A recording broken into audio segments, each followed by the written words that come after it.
ఈరోజే మొదటి ఆషాఢ శనివారం. ఈ ఆషాఢ మాసంలో విష్ణుమూర్తిని పూజించినా లేక విష్ణు మంత్రాలు జపించినా చాలా శుభప్రదం.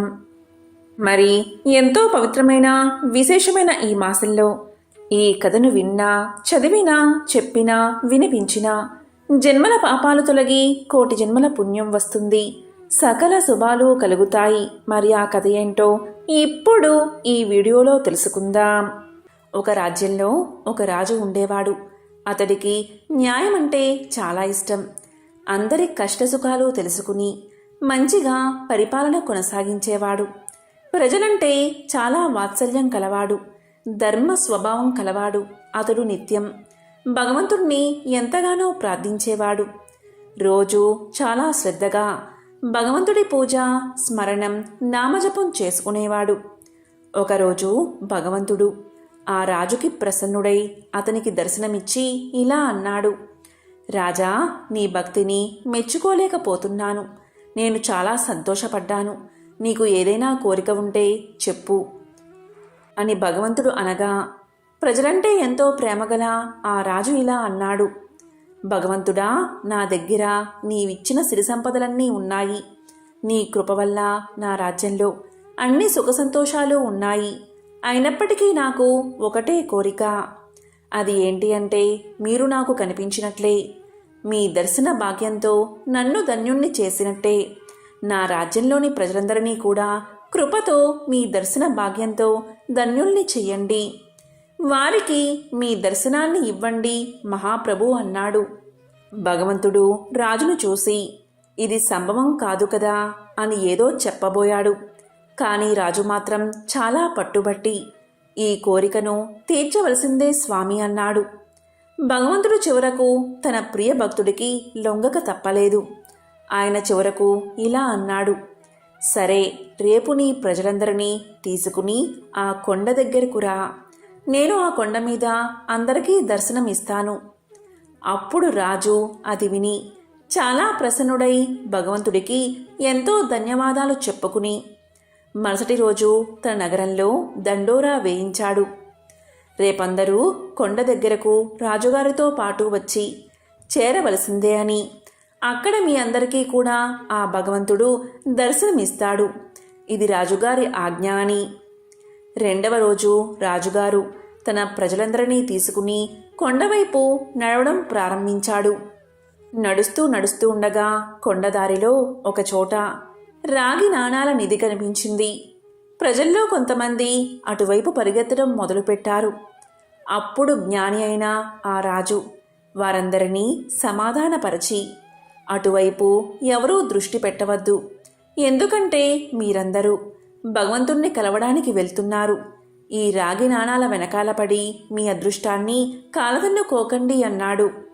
కానీ లోభం, ఆశ వల్ల వశీభూతులైన ప్రజలు కొంతమంది రాగి నాణాల దగ్గరే ఆగిపోయి ఆ నాణాలను మూటకట్టుకుని తిరిగి తమ ఇంటివైపు వెళ్ళిపోయారు. వాళ్ళ మనసులో ఇలా అనుకున్నారు: మొదట ఈ రాగి నాణాలను ఇంటికి చేర్చుకుందాము, భగవంతుణ్ణి మనం తర్వాతైనా చూసుకోవచ్చు కదా అని. రాజు మాత్రం ముందుకు సాగాడు. కొంత దూరం పోయాక అందరికీ ఒకచోట వెండి నాణాల కొండనిధి కనిపించింది. మిగిలిన ప్రజలలో కొందరు అటువైపు పరిగెత్తారు. వెండి నాణాలను మూట కట్టుకుని ఇంటివైపు వెళ్ళిపోయారు. వాళ్లకు ఈ అవకాశం మళ్ళీ మళ్ళీ దొరకదు అని అనిపించింది. వెండి నాణాలు మళ్ళీ దొరుకుతాయో లేదో తెలియదు, భగవంతుడు అయితే మళ్ళీ అయినా దొరుకుతాడు కదా అనిపించింది. ఈ విధంగా కొంత దూరం వెళ్ళిన తర్వాత అందరికీ విచిత్రంగా బంగారపు నాణాల నిధి కనిపించింది. ప్రజలలో ఇక మిగిలిన వారంతా రాజు బంధువులతో సహా అటువైపే ఆశగా పరిగెత్తడం మొదలుపెట్టారు.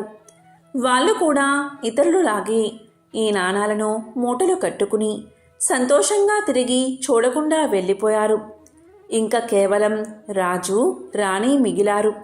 రాజుగారు రాణితో ఇలా అన్నాడు: చూడు, ఈ ప్రజలు ఎంత ఆశపోతులో.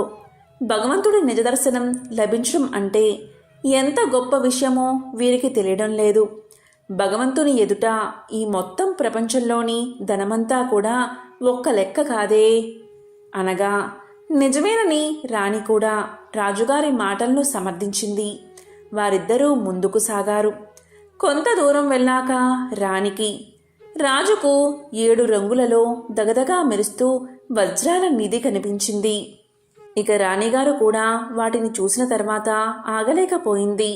ఆమె వజ్రాల పట్ల ఆకర్షణ వల్ల అటువైపు పరిగెత్తి వజ్రాలటిని మూట కట్టుకోవడం ప్రారంభించి, మీరు త్వరగా వెళ్ళిరండి, నేను మీరు వచ్చేలోపు వీటన్నిటినీ పోగు చేసి ఉంచుతాను అంది. అది చూసి రాజు ఎంతో బాధపడ్డాడు. మనసు విరక్తి చెంది చాలా బరువైన మనసుతో ఒక్కడే ఒంటరిగా ముందుకు సాగాడు. నిజంగా అక్కడ భగవంతుడు నిలబడి ఉన్నాడు. రాజును చూస్తూనే భగవంతుడు చిరునవ్వుతో అడిగాడు, ఎక్కడ ఉన్నారు నీ ప్రజలు, నీ యొక్క బంధువులు? నేను ఎప్పటినుంచో ఇక్కడే నిలబడి మీ అందరి కోసం ఎంతో ఆతృతతో ఎదురు చూస్తూ ఉన్నాను అనగా రాజుగారు చాలా సిగ్గుతో భగవంతుడి ముందు తలదించుకున్నాడు. ఇది చూసి అప్పుడు భగవంతుడు రాజుకు ఈ విధంగా వివరించాడు. ఓ రాజా, ఎవరైనా సరే తమ జీవితంలో భౌతిక సాంసారిక లాభాలను నాకంటే ఎక్కువ అని వారు భావిస్తారో వారికి ఎప్పటికీ నేను లభించను, కనిపించను. వారు నా స్నేహాన్ని కానీ కృపను కానీ ఎన్నటికీ పొందలేరు అన్నాడు. ఈ కథ యొక్క సారాంశం, ఎవరైనా సరే తమ మనస్సు, బుద్ధి, అంతరాత్మతో భగవంతుణ్ణి శరణు వేడతారో, ఎవరు తమ లౌకిక మోహానటిని విడిచి ఇష్టంతో, భక్తితో భగవంతుణ్ణి కొలుస్తారో వారు అన్ని కర్మల నుండి విముక్తులై మోక్షాన్ని పొందుతారు. మన తిరుమల శ్రీనివాసుణ్ణి కలియుగ ప్రత్యక్ష దైవమని పెద్దలు ఊరికే అనలేదు. స్వామివారి మహిమలు వర్ణాతీతం. ఎవరి కోరిక ఏదైనా సరే ఆయన పాదాల చెంత పెట్టండి చాలు, ఇక ఆయనే అన్నీ చూసుకుంటాడు.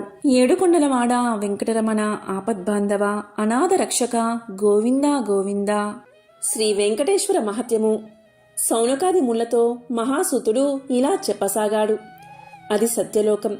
బ్రహ్మదేవుడు సరస్వతికి సృష్టి విశేషాలను వివరిస్తున్నాడు. అక్కడికి ఆయన మానసపుత్రుడైన నారదుడు వచ్చి వారికి నమస్కారం చేశాడు. దీనికి బ్రహ్మ దీవించాడు. అప్పుడు నారదుడు ఇలా పలికాడు, తండ్రి, వచ్చేది కలియుగం కదా, దేవతల భూలోకంలో అడుగు పెట్టడానికే భయపడతారు. మరి ప్రజలు శ్రీమన్నారాయణ్ణి పూజించుకునే అవకాశమేది అని ప్రశ్నించాడు. దానికి బ్రహ్మదేవుడు ఇలా సమాధానం చెప్పాడు, నాయనా, నీ ప్రశ్న లోక శ్రేయస్సును కోరేదిగా ఉంది. చాలా సంతోషం. ఆ భగవానుడు కరుణామయుడు. తన బిడ్డలైన ప్రజల్ని అస్సలు విడిచిపెట్టడు. ఏదో ఒక కారణం కల్పించుకుని భూలోకంలో అవతరిస్తాడు. చూస్తూ ఉండు అని చెప్పగా బ్రహ్మవాక్యం తప్పక జరుగుతుందని నారదుడు ఎంతో సంతోషపడ్డాడు. ఇక కలియుగం మొదలైనది. కలిదోష నివారణ కోసం మహర్షులంతా నైమిసారణ్యంలో ఒక సత్రయాగాన్ని చెయ్యాలని సంకల్పించారు. అయితే ఆ యజ్ఞ ఫలాన్ని ఎవరికి దారపోయాలి, ఎవరికి దారపోస్తే ప్రయోజనం కలుగుతుందని చర్చించుకున్నారు. వారిలో భృగు మహర్షి లేచి ఇలా పలికారు, యజ్ఞ ఫలానికి త్రిమూర్తులైన బ్రహ్మ, విష్ణు, శంకరులలో ఎవరు తగినవారో నేను పరీక్షించి తెలుసుకుని వస్తాను అన్నారు. ఆయన మహా తపస్శాలి. తన తపః ప్రభావంతో కుడికాలిలో ఒక కన్ను కూడా పొందగలిగాడు. దేనికి మునులంతా భృగు మహర్షిని పంపడానికి ఆమోదం తెలిపారు. భృగు మహర్షి ముందుగా బ్రహ్మలోకాన్ని చేరుకున్నారు. ముందుగా వెళ్లి బ్రహ్మగారి ముందు ఉన్న ఆసనం మీద కూర్చున్నారు. కాని బ్రహ్మ సృష్టి కార్యక్రమంలో తలా మునకలై ఉన్నారు. దీంతో బ్రహ్మ భృగు మహర్షి రాకను అస్సలు గమనించలేదు. సరస్వతీదేవి వీణానాదంలో మునిగి ఉంది. దానితో భృగు మహర్షికి కోపం వచ్చి, మహా తపస్సాలినైనా నన్ను అతిథిగా మన్నించలేకపోయావు. సృష్టికర్తను అని అహంకరిస్తున్నా నీకు భూలోకంలో ఎక్కడా పూజా పురస్కారాలు లేకుండా పోవునుగాక అని శపించాడు.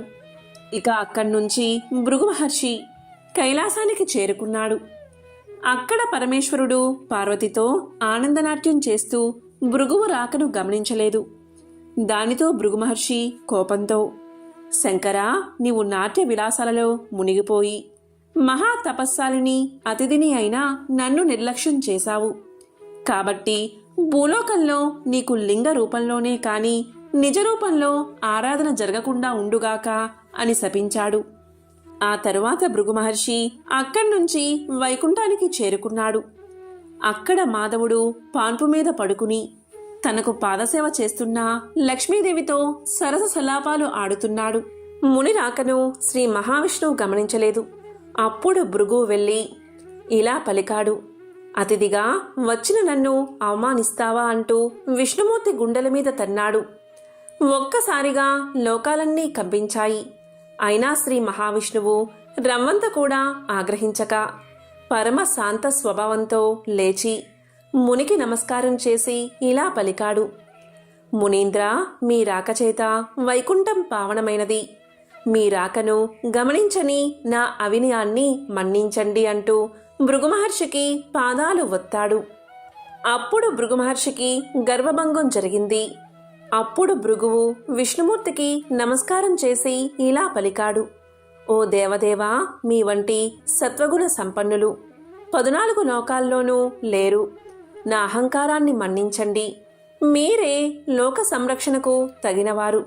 కాబట్టి భూలోకంలో కలి ప్రభావాన్ని నశింపచేసి ధర్మ సంరక్షణ చేసి ప్రజల కష్టాలు తీర్చడానికి తప్పకుండా అవతరించాలి అని ప్రార్థించి తిరిగి భూలోకానికి వచ్చి మునులతో ఇలా పలికాడు భృగువు. త్రిమూర్తులలో పరమ శాంతమూర్తి శ్రీమన్నారాయణుడే. అతడే యజ్ఞ ఫలానికి అర్హుడు అని తేల్చి చెప్పాడు. ఇక మునులంతా సత్రయాగం చేసి ఆ ఫలాన్ని యజ్ఞపురుషుడైన మహావిష్ణువుకే దారపోశారు. కాని అక్కడ వైకుంఠంలో లక్ష్మీదేవికి ఎంతో కోపం వచ్చింది. శ్రీహరి వక్షస్థలమే తన నివాసం. ఆ నివాసాన్ని ఒక ముని కాలితో తన్నాడు. అందుకు శ్రీహరి కోపగించక ఆయనకు చాలా మర్యాదలు చేశాడు. భర్తయే తన్ను గౌరవించలేదు అని అలిగి భూలోకానికి ప్రయాణమైనది లక్ష్మీదేవి. లక్ష్మీలేని ఇల్లు కళావిహీనమైనది. ఆమెను వెతికి తెచ్చుకోవడానికి భూలోకానికి ప్రయాణమయ్యాడు విష్ణువు. ఇంతలో భూదేవి వచ్చి ఇలా పలికింది. దేవా, కలియుగంలో పాపం పెరిగింది. పాపభారం మొయ్యలేకపోతున్నాను. నువ్వు భూలోకంలో అవతరించి నన్ను కాపాడు అని కోరింది.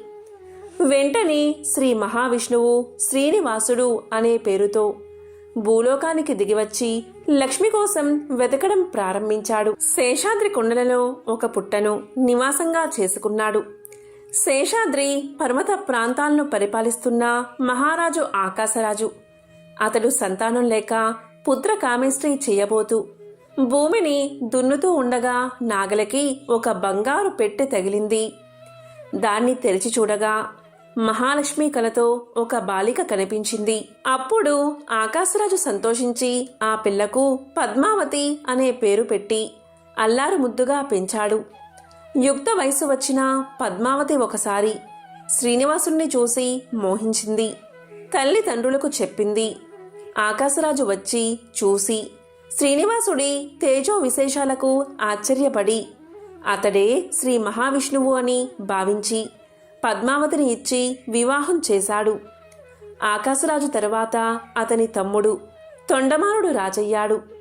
శ్రీనివాసుడు వెంకటేశ్వరుడు అనే నామంతో తిరుమల శిఖరాల మీద కలియుగాంతం వరకు నివసించాలని నిశ్చయించుకుని సాలగ్రామ శిలారూపుడై పద్మావతి భూదేవులతో నివసించసాగాడు. తొండమానుడు శ్రీ వెంకటేశ్వరునికి ఆలయాన్ని నిర్మించాడు. తన్ను సేవించే భక్తులకు కల్పవృక్షం లాంటివాడై శ్రీనివాసుడు ఇప్పటికీ భక్తులను సంరక్షిస్తూ అక్కడే నిలిచి ఉన్నాడు.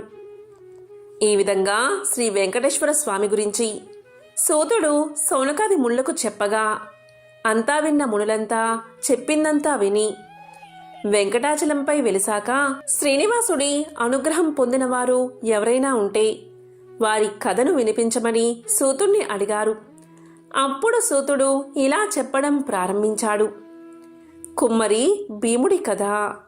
తిరుపతి మహాక్షేత్రానికి సమీపంలో ఒక పల్లెలో భీముడు అనే కుమ్మరివాడు ఒకడు కలడు. అతడు పేదవాడు. కుండలను తయారు చేసి వాటిని అమ్ముకుని జీవించేవాడు. అతనికి శ్రీనివాసుడిపై భక్తి ఎక్కువ.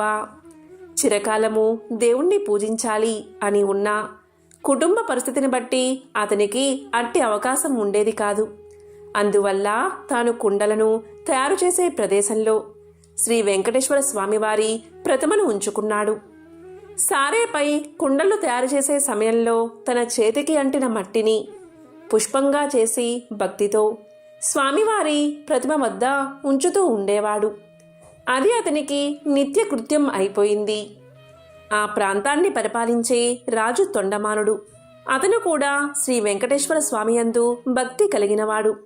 అతడు ప్రతిరోజు వెంకటాచలానికి పోయి స్వామివారిని బంగారు పూలతో అర్చిస్తూ ఉండేవాడు. కొంతకాలానికి తొండమానుడిలో అహంకారం ఎక్కువైపోయింది. ఇలా ఉండగా ఒకరోజు తొండమానుడు పూజ చేయడానికి ఉద్యుక్తుడు కాగా అతడు నిన్న పూజించిన బంగారు పూల స్థానంలో మట్టిపూలు స్వామివారి దగ్గర కనిపించాయి. కారణమేమిటో తొండమానుడికి అర్థం కాలేదు. అర్చకులు తానుంచిన బంగారు పూలను దొంగలించి మట్టిపూలు ఉంచుతున్నారని అనుమానించాడు. తన భటులను కాపలాగా ఉంచాడు. రాజు ఎన్ని విధాలుగా ప్రయత్నించినా బంగారు పూల స్థానంలో మట్టి పువ్వులే స్వామివారి వద్ద ఉండేవి. దీంతో మహారాజుకు మానసిక వ్యధ పెరిగిపోయింది. ఈ విధంగా చింతాపీడితుడైన అతనికి శ్రీ వెంకటేశ్వర స్వామి కల్లో కనిపించాడు. స్వామి ఇలా పలికాడు: రాజా, సమీప గ్రామంలో భీముడు అనే కుమ్మరివాడు ఉన్నాడు. అతను కుండలు చేస్తూ ఉన్నా కూడా నా స్మరణాన్ని ధ్యానాన్ని విడవని మహాభక్తుడు. వాని భక్తి ప్రభావం వల్ల అతడుంచిన మట్టిపూలు ఇక్కడికి నా సన్నిధానానికి చేరుతున్నాయి. నీ ఉంచిన బంగారు పువ్వులు అతడు ఉంచిన పూల ముందు నిలవలేక అదృశ్యం అయిపోతున్నాయి. భక్తిలో అతడు నీకంటే ఉత్తముడు, విచారించకు అని ఊరడించాడు శ్రీ వెంకటేశ్వర స్వామి. తనను మించిన భక్తుడు ఒకడున్నాడని స్వామివారు చెప్పిన మాటలు పరిశీలించడానికి వెంకటాచలానికి సమీపంలో ఉన్న పల్లెలలో భటులతో కలిసి తిరగసాగాడు మహారాజు. ఒక పల్లెలో సారెపై కుండ నుంచి తిప్పుతూ చేతికి అంటిన మట్టిని పుష్పంగా చేసి సమీపంలో ఉన్న శ్రీ వెంకటేశ్వర స్వామివారి ప్రతిమకు సమర్పిస్తున్న భీముణ్ణి చూసి ఆశ్చర్యపడ్డాడు రాజు. అప్పుడు రాజు భీముణ్ణి సమీపించి ఇలా పలికాడు: ఓయి, నీవు స్వామిని మట్టి పూలతో ఎందుకు పూజిస్తున్నావు? నీకు పూజకు పుష్పాలు దొరకడం లేదా అని అడిగాడు. దానికి భీముడు రాజుకు నమస్కారం చేసి ఇలా చెప్పాడు: మహారాజా, మీ వంటి వారు ఇక్కడికి రావడం వల్ల నా ఇల్లు పావనమైనది. నేను చదువురాని మూర్ఖుడిని. స్వామివారిని పూజించడం ఎలాగో నాకు తెలియదు. దరిద్రుణ్ణి. కుండలు చేయకపోతే నా కుటుంబం గడవదు. కాబట్టి నేను ఉదయం నుంచి సాయంకాలం వరకు కుండలు చెయ్యక తప్పదు. అందుకే చేతికి అంటిన మట్టిని పుష్పంగా చేసి ఇలా స్వామివారికి సమర్పించుకుంటున్నాను అని వివరించాడు. కుమ్మరివాడి మాటలు విన్నా రాజు మిక్కిలి ఆశ్చర్యపడ్డాడు. కుమ్మరివాడి భక్తికి మెచ్చి అతనికి నమస్కరించి తన రాజ్యానికి తీసుకుపోయాడు. ఆ తరువాత కొంతకాలానికి భీముడు సశరీరంగా వైకుంఠాన్ని చేరుకున్నాడు. శ్రీ వెంకటేశ్వర స్వామి భీముడి భక్తికి మెచ్చి, ఇక నుంచి నా ఉదయం ప్రసాదం మట్టి పాత్రలోనే నివేదించాలి అని తొండమాను మహారాజుకు కల్లో కనిపించి చెప్పాడు. ఈనాటికి స్వామివారి సన్నిధిలో ఈ ఆచారాన్ని పాటిస్తూ ఓడు అనే ప్రసాదాన్ని మట్టి కుండలతోనే నివేదన చేసి ఆరాధిస్తున్నారు. తొండమానుడు శ్రద్ధాభక్తులతో శ్రీ వెంకటేశ్వర స్వామిని అర్చిస్తూ నిత్యోత్సవాలు, రథోత్సవాలు, సమారాధనలు మున్నగ వాటిని జరిపిస్తూ మరుజన్మలో విష్ణు లోకాన్ని చేరుకున్నాడు. ఒకసారి శనేశ్వరుడికి మానవులు ఎవరూ తన భక్తితో సేవించడం లేదని, భయంతో మాత్రమే పూజిస్తున్నారని విచారం కలిగింది. అప్పుడు వెంకటేశ్వరునికి తపస్సు చేయగా స్వామి సాక్షాత్కరించారు. అప్పుడు శనీశ్వరుడు ఇలా పలికాడు: స్వామి, నా పేరు వింటే ప్రజలు భయపడుతున్నారు. ఆ భయం పోవడానికి ఇక నుంచి నాకు ప్రీతైన శనివారం రోజు నన్ను ధ్యానించి ఆరాధించి ఆ పైన నిన్ను పూజించిన వారికి సర్వదేవతలను పూజించిన ఫలం ఆ ఒక్క రోజులోనే రావాలి అని కోరాడు. అందుకు స్వామి చిరునవ్వు నవ్వి ఇలా పలికారు: శనీశ్వర, నీ కోరిక సమంజసంగానే ఉంది. అసలు నీకు నాకు భేదమేముంది? 6 వారాలు దాటాక 7వ వారము అంటే నువ్వు ఇష్టపడతావు. నేను 6 కొండలు దాటాక 7వ కొండ మీద ఉంటాను. నువ్వు నీలవర్ణుడివి, నేను ఆ వర్ణుడిని. నువ్వు సప్తమ గ్రహానివి, నేను సప్తగిరీషుడిని. సామాన్య మానవులకు ఈ విశేష విషయాలు తెలియక నువ్వంటే భయపడుతున్నారు. నిన్ను నన్ను వేరుగా చూస్తున్నారు. నువ్వు కోరిన వరాన్ని అనుగ్రహిస్తున్నాను. ఏ భక్తులు 7 శనివారాల పాటు నిన్ను ముందు పూజించి ఆ తరువాత నన్ను పూజిస్తూ సప్త శనివార మహావ్రతంగా ఆచరిస్తారో వారు సమస్త శనిదోషాల నుంచి విముక్తులై సౌఖ్యాన్ని పొందుతారు. ఆయురారోగ్యాది సకల శ్రేయస్సులను పొందుతారు. ఇందులో సంశయం ఏమీ లేదు అని వరాన్ని ఇచ్చాడు శ్రీ వెంకటేశ్వరుడు. ఇక సౌనకాది ముళ్ళంతా సూతుడు చెప్పింది విని చాలా ఆనందించి ఈ సప్త శనివార వ్రతం ఆచరించి శ్రీనివాసుడి అనుగ్రహం పొందినవారు ఎవరైనా ఉంటే వారి కథను వినిపించమని సూతుణ్ణి అడిగారు. అప్పుడు సూతుడు ఇలా చెప్పడం ప్రారంభించారు. పూర్వకాలం కాంచీపురంలో దేవదత్తుడు అని ఒక బ్రాహ్మణుడు ఉండేవాడు. అతను వేదాంగ పారంగతుడు. అతని భార్య మాలిని.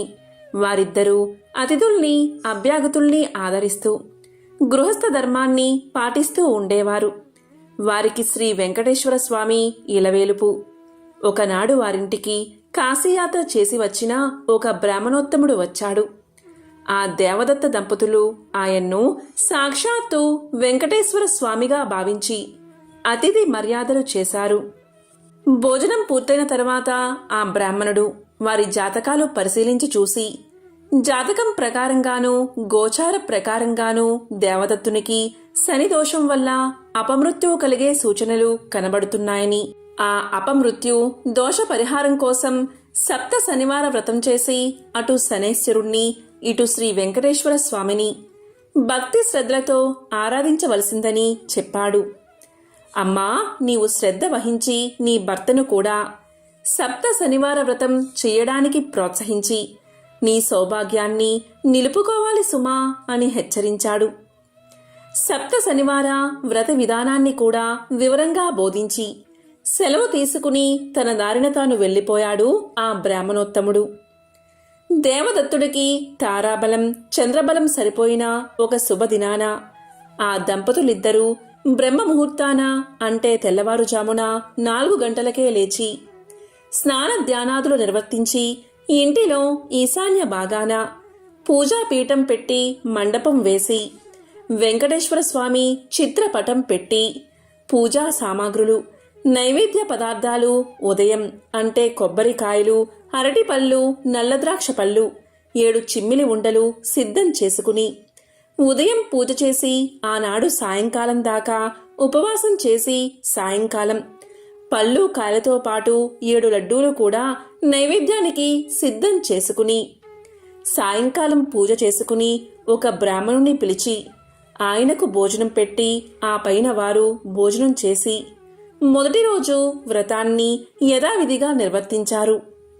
ఆ విధంగా వారు వరుసగా 7 శనివారాల పాటు వ్రతాన్ని భక్తి శ్రద్ధలతో కొనసాగించారు. ఇక 7వ శనివారం వ్రత పరసమాప్తి చేసి భోజనం చేసి కొంతసేపు శ్రీ వెంకటేశ్వర స్వామి యొక్క మహిమలు వర్ణించుకుంటూ కాలక్షేపం చేసి ఏనడి జాములోనో కొంచెం పడుకున్నారు. ఆ దంపతుల భక్తి శ్రద్ధలకు పూజా విశేషాలకు ప్రసన్నుడై శ్రీ వెంకటేశ్వర స్వామి మాలినీదేవికి స్వప్నంలో సాక్షాత్కరించి ఇలా పలికాడు. ఓ పరమసాధ్వి, మీ దంపతులిద్దరూ శ్రద్ధాభక్తులతో చేసిన సప్త శనివార వ్రతానికి నాకు చాలా సంతోషం కలిగింది. ఆ వ్రత ప్రభావం వల్ల నీ భర్తకు శనైశ్వర దోషం అపమృత్యు భయం కూడా తొలగిపోయింది. అతనికి రాబోయే జన్మలోని ఆయుర్దాయాన్ని ఈ జన్మలోకి తీసుకువచ్చి ఇతన్ని పూర్ణ ఆయుర్దాయం కలవాన్ని చేశాను. మీరిద్దరూ సుఖశాంతులతో ఆనందంగా 100 సంవత్సరాలు జీవించి ధర్మార్థ కామమోక్షాలు అనే 4 పురుషార్థాలు సాధించుకుంటూ మీ మానవ జన్మను సార్థకం చేసుకోండి అని దీవించి అదృశ్యం అయిపోయాడు. వెంటనే ఆమె లేచి భర్తను లేపి తన స్వప్న వృత్తాంతాన్ని వినిపించింది. ఆయన కూడా ఎంతో సంతోషించి భార్యను అభినందించాడు. ఒక శుభముహూర్తాన ఆ దంపతులిద్దరూ శ్రీ వెంకటేశ్వర స్వామి దర్శనార్థమై తిరుపతి కొండకు వెళ్లి మొక్కులు తీర్చుకుని ఆ స్వామిని మనసారా స్తుతించి ప్రసాదాన్ని స్వీకరించి తిరిగి వచ్చారు. ఇంటికి వచ్చాక బ్రాహ్మణుల్ని పిలిచి అన్న సంతర్పణ చేసి బ్రాహ్మణ ఆశీర్వాదాలు పొందారు. జీవితాంతం వరకు యథాశక్తిగా శ్రీ వెంకటేశ్వర స్వామి సేవ చేస్తూ చివరికి శ్రీ స్వామి సాన్నిధ్యాన్ని పొందారు. కలౌ శ్రీ వెంకటనాయకః అని పెద్దల సూక్తి. కలియుగంలో శ్రీ వెంకటేశ్వర స్వామిని మించిన ఆరాధ్య దైవం లేడు. ఈ సప్త శనివార వ్రతంతో ఆయన్ని ఆరాధించిన వారికి శనిదోషాలు తొలగి శ్రీ స్వామి అనుగ్రహం లభిస్తుందని సూతుడు శౌనకాది మహాముళ్లకు వినిపించాడు. వారు ఈ కథ విని ఎంతగానో ఆనందించారు. కలియుగమున శ్రీ వెంకటేశ్వర స్వామియే ప్రత్యక్ష దైవం. భక్తి శ్రద్ధలతో శ్రీ స్వామిని అర్చించిన వారికి ఇహపర లోకాలయందు భోగభాగ్యాలు కలుగుతాయి. శ్రీ స్వామి వారికి మిక్కిలి ఇష్టమైన ఈ శనివార వ్రతాన్ని చేసిన వారికి ఉన్న కష్టాలు తీరిపోతాయి, గ్రహబాధలు తొలగిపోతాయి, సంపదలు భోగాలు కలుగుతాయి. వారికి వారి కుటుంబానికి సర్వశుభాలు కలుగుతాయి. శనివార వ్రతాన్ని ఆచరించిన వారికి అసాధ్యమనేదే ఉండదు. ఈ కలియుగంలో శనివార వ్రతం మానవులకు కల్పవృక్షం లాంటిది. శనివార వ్రతాన్ని చేసి స్వామివారిని అర్చించి స్తుతించి ఈ కథను చదువుకున్నవారు మహాధన్యులు. శ్రీ వెంకటేశ్వర స్వామి సర్వదేవతా స్వరూపుడు. ఆయన్ని అర్చిస్తే అందరి దేవతలను అర్చించినట్లే అవుతుంది. ఆయన సంతోషిస్తే దేవతలందరూ సంతోషించినట్లే అవుతుంది. పూజలో వస్తు సామాగ్రి, మన సంపద, ఆడంబరం వీటికన్నా మనలోని భక్తి శ్రద్ధలే ముఖ్యాలు. కాబట్టి మనమందరము యథాశక్తిగా శనివార వ్రతాన్ని ఆచరించి శ్రీ వెంకటేశ్వర స్వామివారి అనుగ్రహాన్ని పొందుట మన కర్తవ్యం, అలాగే మన బాధ్యత. ఓం నమో భగవతే వెంకటేశాయ. ఎవరైతే శనివారం రోజు ఈ కథను వింటారో, లేక చదువుతారో, లేక వినిపిస్తారో వారికి శ్రీ వెంకటేశ్వరుడి పరిపూర్ణ అనుగ్రహం కలుగుతుంది. ఓం నమో వెంకటేశాయ. ఓం నమః శివాయ.